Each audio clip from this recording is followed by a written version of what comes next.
Mom, please don't make me go back there. A plea, a small, fragile cry, and just weeks later, that little boy was dead. This wasn't whining. It wasn't bedtime resistance. It was silent fear, the fear of 4-year-old Rykelan Brown. A fear that adults refused to believe. Daddy Josh hit me. I don't like it. I'm so sad. He spoke those words through tears, but the official record dismissed it with, "Sometimes kids make things up." A file full of reports, audio recordings, and even a documented history of child abuse, yet all of it was ignored. I know this isn't easy to hear, but that's exactly why we must speak the truth. If a child looks you in the eye and begs, "Please don't make me go back there," what would you do? This story is not just a personal tragedy, it is a warning. Because this was a child who could have been saved, but instead was abandoned in the hands of an abuser. A 4-year-old boy who never stood a chance against a world of adults that betrayed him. My friends, as you follow this story, let me know where you're watching from so I'll know which hearts this voice has reached. That helps me decide when to share cases as important as this one. And don't forget to subscribe, because only when more people are listening can the voices of children stop being ignored. Rykelan Brown, or Rie, as his loving family called him, was born on May 24, 2020 in Cortland, New York.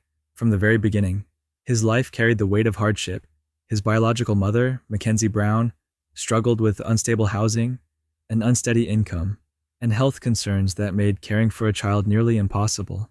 Even in his earliest days, Rie's future was uncertain.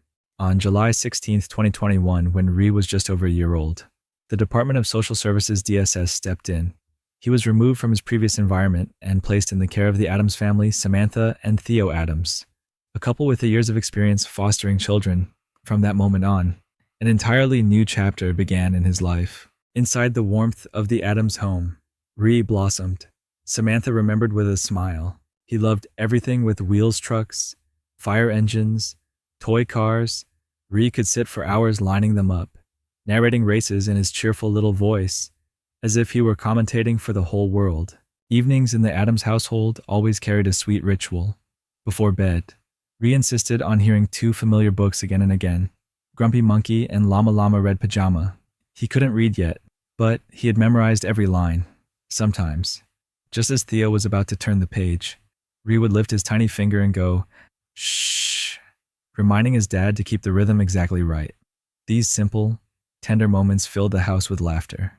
3 years passed in peaceful happiness, longer than the time he had ever lived with his biological mother. Rie naturally called Samantha and Theo mom and dad.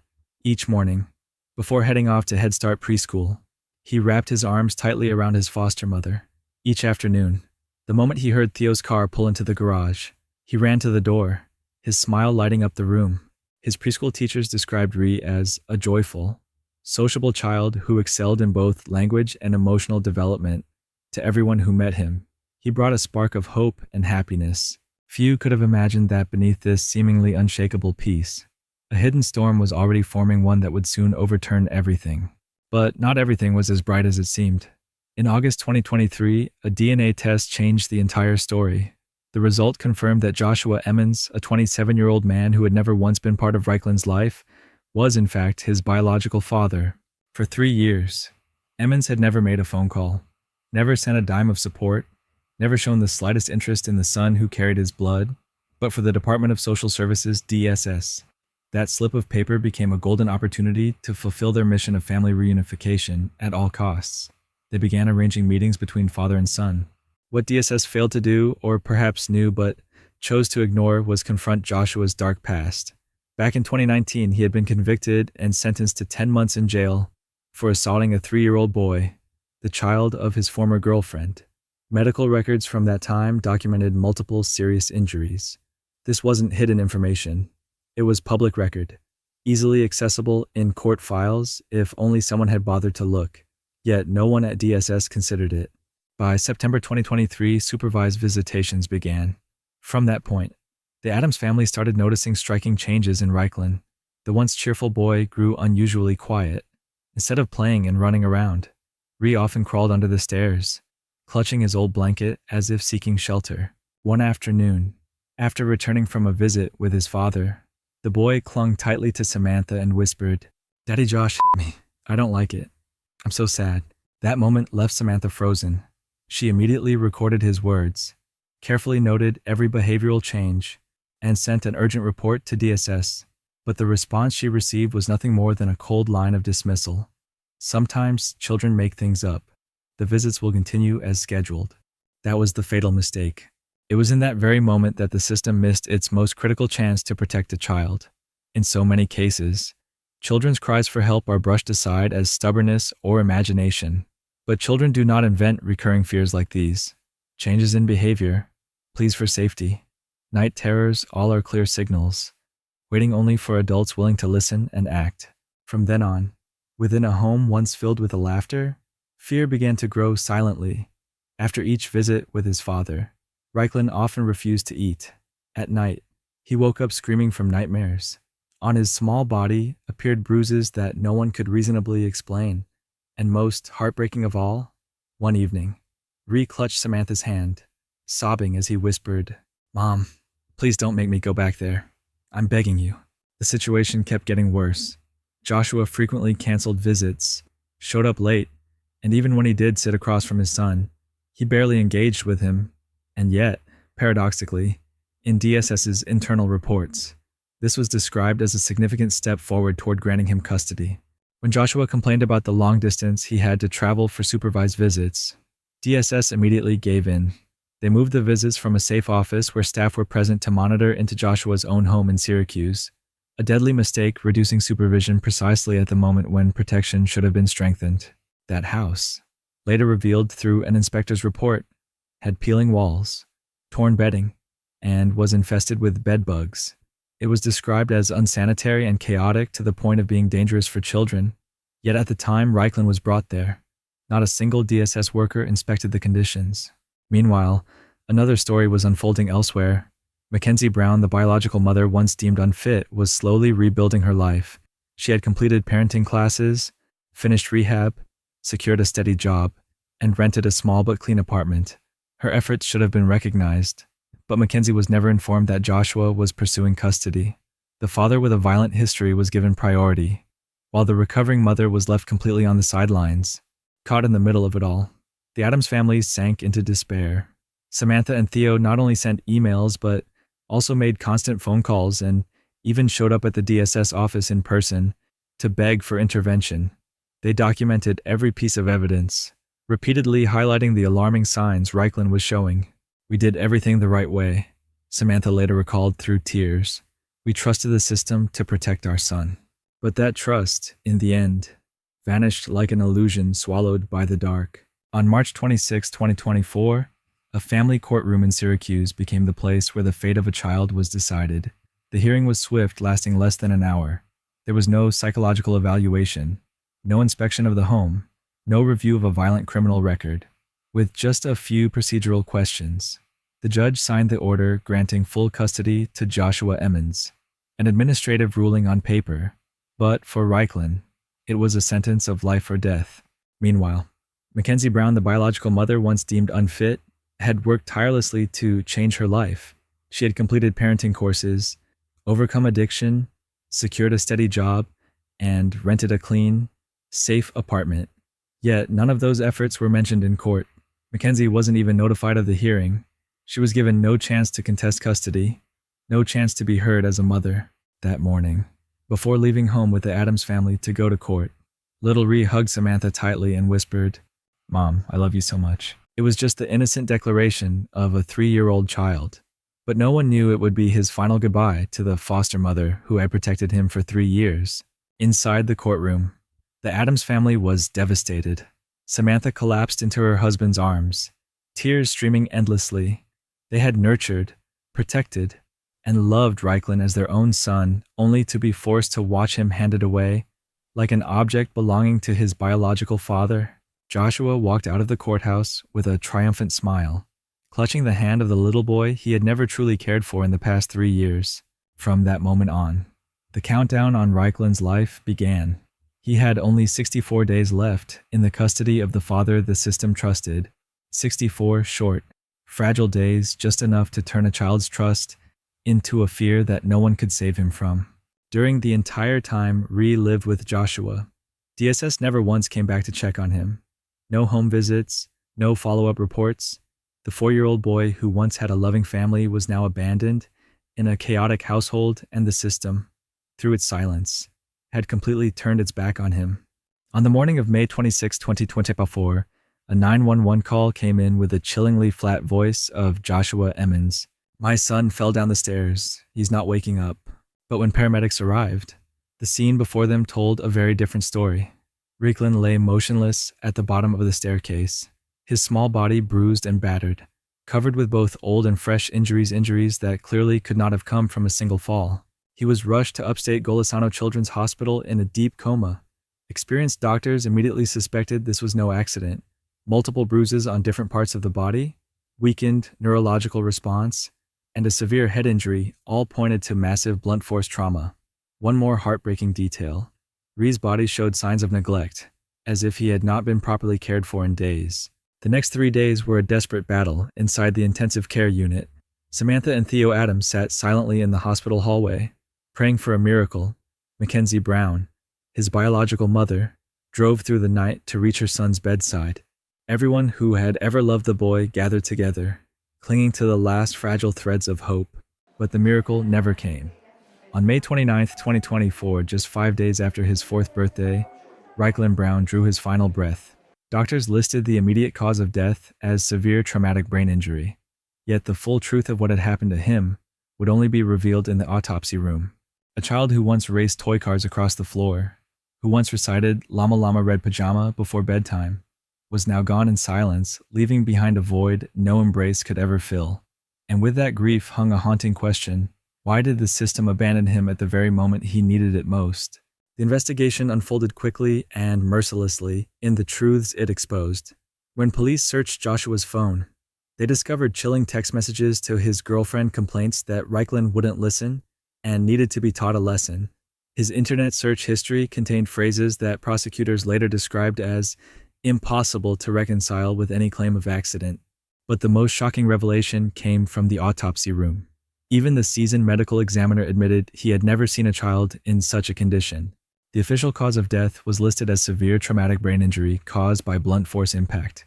Yet that dry line on the report concealed a far more horrifying reality. Rykelan's small body was covered in bruises from head to toe, some old and faded, others fresh and dark purple. His internal organs showed trauma, with bleeding detected in the abdominal cavity. Signs of exhaustion, malnutrition, and prolonged neglect were evident. Most devastating of all, the conclusion was clear: Rykelan had not died from a single blow, but from weeks of repeated abuse, compounding until his fragile body could no longer endure. And sometimes, the most damning evidence lies in what is missing. Investigative records revealed that since the day custody was awarded, there had been no follow-up reports from DSS, no home visits, no welfare checks, no case notes. On paper, Rhee still existed, but in reality, he had been abandoned, left to die. As investigators dug deeper, the truth became even harder to accept. Joshua's 2019 conviction for assaulting a 3-year-old boy remained public record, accessible in court files. A single basic search would have revealed that DSS was placing a 4-year-old child into the hands of a man once convicted of child abuse. Yet that most basic step was never taken. With pain etched deep into her face, Samantha Adams handed police every piece of evidence. She had previously submitted to DSS the recording of Rhee's trembling voice saying he'd been hit, the desperate emails, the reports documenting every behavioral change. Through tears, she choked out the words. "We warned them. We did everything we could, but no one listened." In July 2024, after weeks of investigation, police arrested Joshua Emmons. At first, the charges were limited to manslaughter, but as the cold evidence from medical records and phone data came to light, the charges were swiftly elevated to second-degree murder. The trial opened under a heavy atmosphere. Prosecutors presented medical reports to the jury: severe traumatic brain injury, multiple old and new bruises, signs of violent shaking, and blunt force impact against a hard surface. All of it contradicted the claim of a fall down the stairs. Then they played the audio recording Rhee's trembling voice saying, "Daddy Josh hit me." In that moment, the entire courtroom fell silent. Within those cold walls, the clear voice of a 3-year-old child echoed a plea for help once ignored. now transformed into damning evidence. Some lowered their heads. Others wiped tears from their eyes. No one could deny the truth any longer. On August 12, 2025, Joshua Emmons stood before the court and finally accepted a plea deal. He admitted that he had beaten his son to death just 2 months after gaining custody. The sentence was handed down 25 years in prison. And yet, in the narrator's voice, the question lingered, was this justice too late? 25 years, was it enough to make up for 4 stolen years of childhood? Was it enough to prevent the next Rykelan from slipping through the cracks of a careless system? Some argued the sentence was too light, that justice remained incomplete, but the victim's family accepted it. They knew a drawn-out trial would only reopen endless wounds. 25 years won't bring my son back, Mackenzie Brown said outside the courthouse, her eyes red with grief. But at least he admitted his crime. At least he can't deny it anymore. The death of Rykelan Brown was not just a family tragedy. It became a grave warning for society, a stark reminder that failures in the child protection system are not mere administrative oversights, but can become death sentences for the most vulnerable lives. In the aftermath, the New York State Office of Children and Family Services launched a full-scale investigation into the practices of Cortland County DSS. The published report shocked the public. The agency had neglected the most basic steps, failing to check criminal records, failing to assess living conditions, ignoring repeated warnings from the foster family, and providing no follow-up after custody was transferred. Each failure was like a brick laid upon another, forming a straight path to tragedy. Outrage spread far beyond the grieving family. Lawmakers in New York began discussing a new bill named the Rykelan Brown Act. If passed, the law would mandate background checks for anyone seeking custody, require a minimum of 6 months of monitoring after transfer, and establish an independent oversight board for cases involving parents with a history of violence. A law born from sorrow, with the hope that the loss of one child could become a shield for countless others. The Adams family, after days drowned in grief, sought to transform their love for Ree into action. They founded the Little Guy Fund, named after the affectionate nickname they always used for him. The fund provides legal support for foster families and advocates for stronger child protection programs during custody transitions. At the fund's launch event, Samantha Adams stood before hundreds. Her voice trembled, but her gaze was steady. We couldn't save Rykelan, but maybe his story can save other children. That is the only way this pain can have meaning. And from that moment on, Ree's name was no longer just a memory. It became a reminder that no child's cry for help must ever be ignored again. The story of Rykelan Brown reminds us of a painful truth. This tragedy was entirely preventable. The warning signs were clear. The opportunities to intervene were there. But the system failed, and an innocent child paid with his life. This fall, Rykelan should have been starting kindergarten. He should have been lining up toy cars, begging to hear Grumpy Monkey at bedtime, running to the door to greet Dad Theo coming home, instead of a long childhood ahead. He became a symbol of a system in urgent need of reform.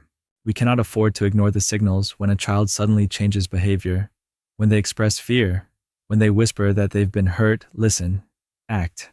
Don't dismiss it as kids making things up. Don't let bureaucracy become the excuse that puts children's safety at risk. If you suspect a child is in danger, report it. If the first report is ignored, report again. Do not stay silent until someone finally listens. Sharing this story isn't about shock, it's about awareness. Leave your thoughts in the comments. Subscribe to stay with us for future stories on child safety. Because right now, somewhere, there may be another Rykelan who needs us to speak up. And sometimes, a single action, a single phone call, can mean the difference between life and death. Rykelan Brown deserves to be remembered not just as a victim, but as a warning to us all. His light was extinguished far too soon, but his legacy can illuminate the path to protecting other children. What reform do you believe is most urgent to prevent tragedies like this from happening again? Clear accountability for a DSS mandatory background checks, or a stronger community-based oversight system? Let us know in the comments. Every opinion matters, and every voice helps shape the direction of the stories we tell next. We tell Rykelan's story so that no child's cry for help is ever ignored again. Thank you for staying with us until the very end. Don't forget to share, because sometimes the awareness of one person can save the life of a child.